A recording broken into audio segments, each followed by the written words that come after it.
Legend has it that the Rimboughry Road was one of the most haunted roads in town.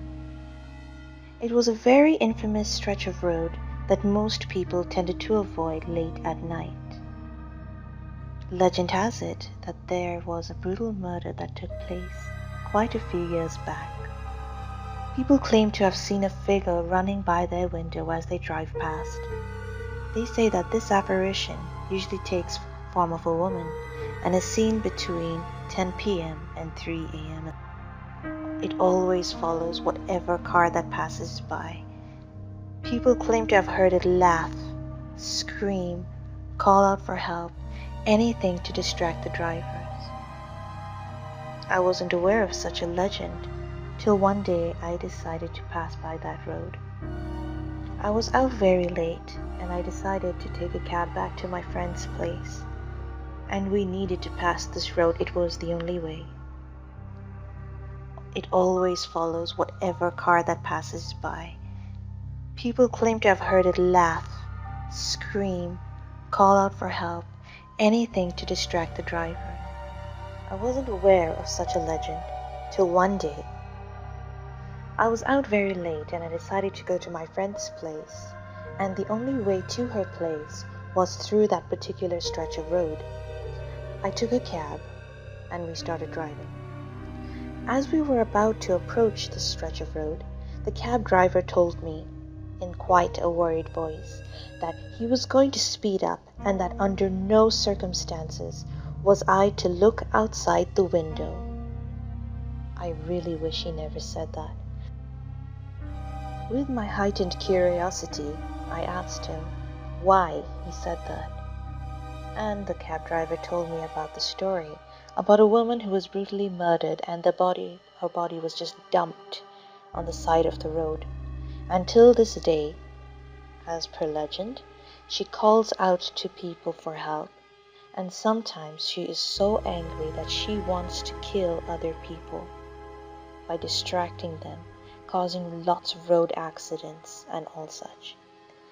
It made no sense as to why a ghost would want to do that. The thing is, I was not even a strong believer in the supernatural force. Not taking heed of the cab driver's warning, I looked outside.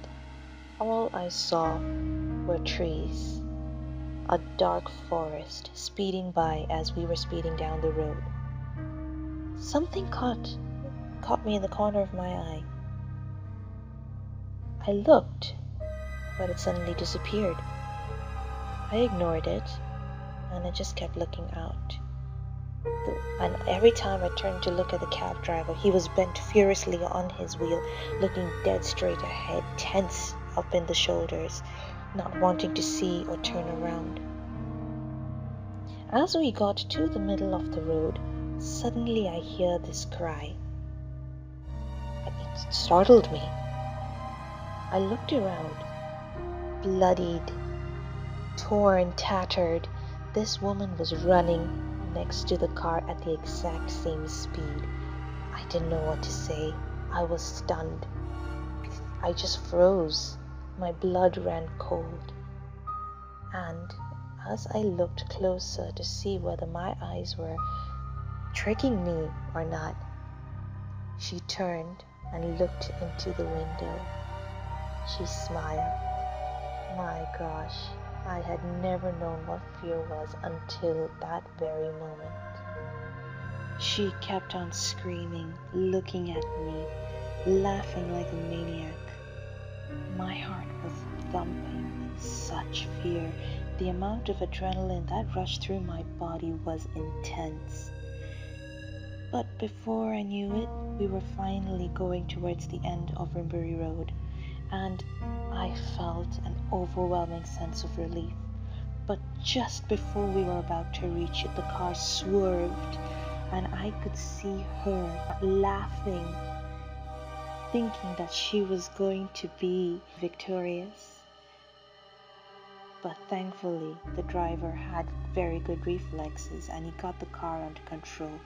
We passed through the road, and I don't know why, but I just wanted to turn back and look and see whether she was following us or not.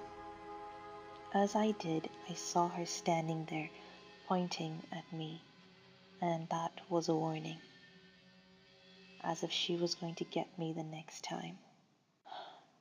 I never want to pass by that road again. Under no circumstances would I ever do it, for if I did, I know that that travel would be my last.